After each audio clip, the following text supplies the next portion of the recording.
Hər vaxtınız xeyir, dəyərli elektron idman həvəskarları. Mən Flawless Azərbaycan Milli Çempionatı və yaxud da ISF üçün seçmə mərhələ belə deyim, artıq yekunlaşıb. Gəlin sizlərlə birlikdə qalibləri səsləndirək və Azərbaycanı hansı komandalar təmsil edəcək, gəlin tanıyaq.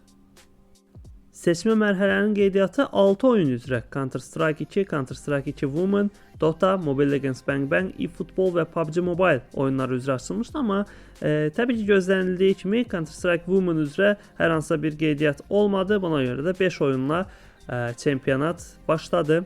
PUBG Mobile-da yenə qalmaqal oldu. Belə ki PUBG Mobile üzrə ilkin seçim mərhələ 1-2 aprel tarixlərində keçirilmişdi.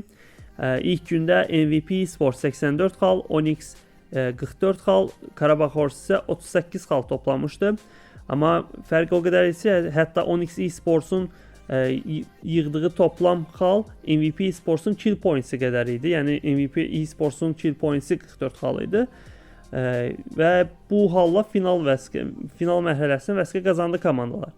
Finalda isə MVP eSports fərqi daha da açdı. Belə ki 112 xalla MVP eSports çempion olarkən Qarabağ Horse 69 xalla ikinci yerdə oldu və Onyx 3-cülükdə turniri yekunlaşdırdı. Və beləcə MVP eSports ilkin mərhələdə bizim çempionumuz oldu. Amma daha sonra Onyx eSports həm ISF həm də Azərbaycan Elektron İdman Növləri Federasiyasının şikayətini bildirdi. Rəsmi şikayətdə belə idi ki, məğzi ümumi mənada final mərhələdə daha az komandanın iştirak etməsi. Bunun da əsas səbəbi nə idi? Komandalar artıq oyunlar keçdikcə hər hansısa bir qalibiyyət şansı olmadığı üçün girməkdən yayınırdılar, belə deyim, oyuna girməkdən yayınırdılar. Bu halda da participation pointlər daha az olurdu, kill pointlər daha az olurdu. Çünki belə deyim, kill alacaq oyunçu olmurdu serverda. Buna görə də Onyx öz şikayətini rəsmi şəkildə federasiyaya bildirmişdi. Federasiyada bu qərara gəldi ki, PUBG Mobile üzrə milli çempionat, yəni ISF seçmə mərhələsi yenidən keçirilsin.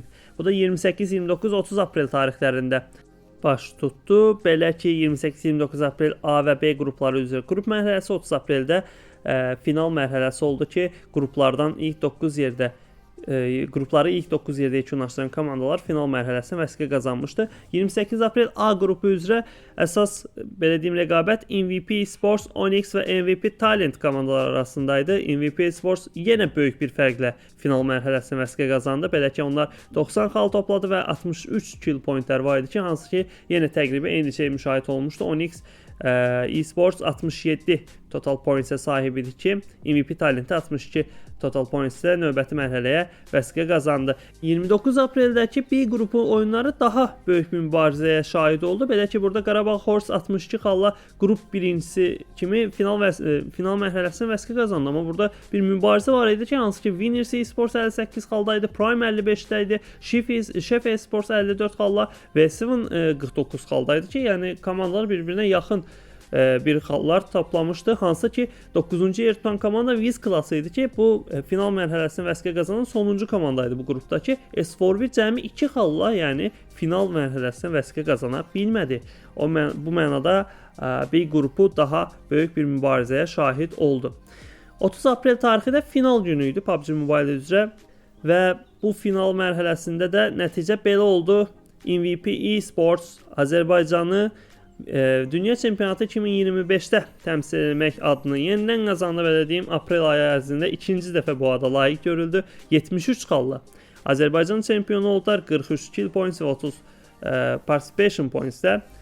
Digər yandan Qarabağ Horse 71 xal topladı ki, cəmi 2 xal onları çempion adından uzaqlaşdırdı. Onlar 37 xal kill points'dən tapmışdı, 34 xalda participation point'dən və sona qalan Onyx'də isə vəziyyət daha digər komandalara nisbətdə zəif idi. Onlar kill cəhətdən daha üstün idi. Ümumilikdə digər komandalardan finalın digər 17 komandasından daha yaxşı idilər. 46 kill pointlər var idi ki, bu ümumilikdə turnirdəki ən yüksək nəticə idi, amma onlar bu killləri alarkən belə deyim serverdan daha tez düşmüşdülər ki, onlar participation'da çox aşağı yerlər göstərdilər və 62 xalla turniri 3-cü yerdə yekunlaşdırdılar. Keçək eFootball-a. eFootball üzrə seçmə mərhələdə 24 oyunçu iştirak edirdi və çox da böyük bir sürpriz olmadı. Yenə Talih Məhərrəmov Təbriz Mahmudov derbisi oldu. Belə ki 2024 Dünya Çempionatında final mərhələsində eFootball olmadı və buna görə də Riyadda keçiriləcək belə deyim 2024 mərhələsi olmadığı üçün ISF bildirdi ki, 2024-də qalib gələn oyunçular yenidən 2025-də təmsil oluna bilər. Hər hansısa bir seçim mərhələyə ehtiyac yoxdur. Ancaq bu federasiyalara seçim olaraq verilmişdi. Azərbaycan Elektron İdman Növləri Federasiyası da yenidən seçim keçirməyi belə deyim seçdi.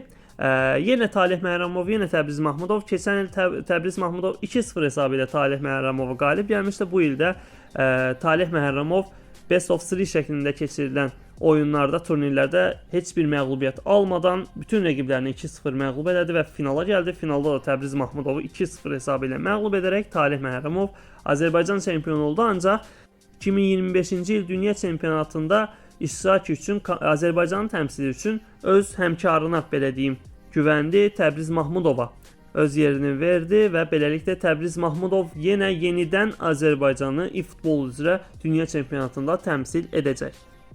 Keçək Dota'ya. Dota və Mobile Legends Bang Bang üzrə xüsusilə qeydlərim var ki, keçən 10 komanda iştirak edərkən Dota'da bu il cəmi 3 komanda iştirak edirdi. Bunlar da Azegang, Güləşçi Rauf və Unreal Madrid komandaları idi. Və 3 komandanı da təbii ki ISF qəbul etmədi. Hansı ki Azegang finalda Unreal Madridi 2-1 hesabı ilə məğlub etmişdi. İlk olaraq round robin şəklində keçirilən qrup mərhələsində Azegang və Unreal Madrid final mərhələsində vəsqə qazandı. Ancaq burada da 2-1 hesabı ilə Azegang qalib gəlsə də Azərbaycan çempionu olsalar da ISF-ə gedə bilməyəcəklər. Çünki ISF 3 komanda ilə keçirilən seçmə mərhələni tanımadığını dedi. Mobile Legends Bang Bang'da da vəziyyət belədir. Keçən 12 komanda iştirak edirkən bu il cəmi 4 komanda iştirak elədi.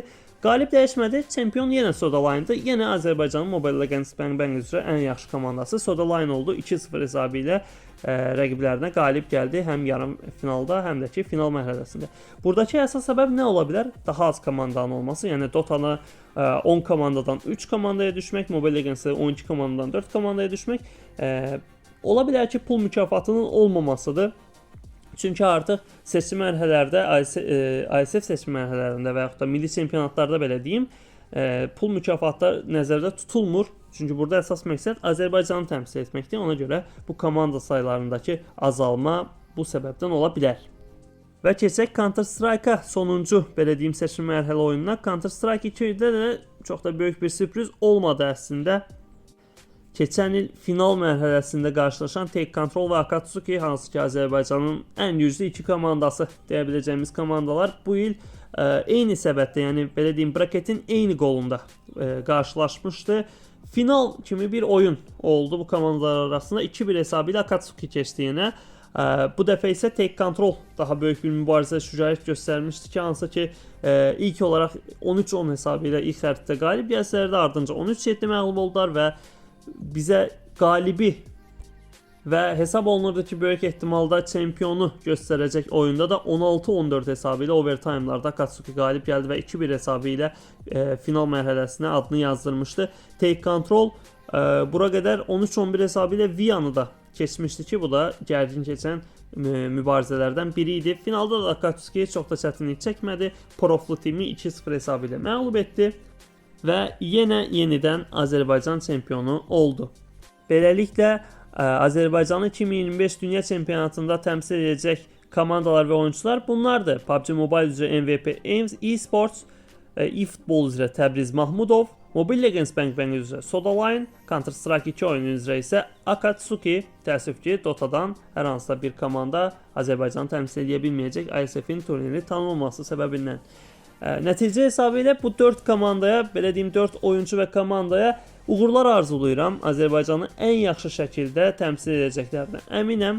Bütün komandalara, iştirak edən turnirdə bütün komandalara təşəkkürlərimi bildirirəm. Gələcək turnirlərdə görüşənədək sağ olun, sağlıqla qalın.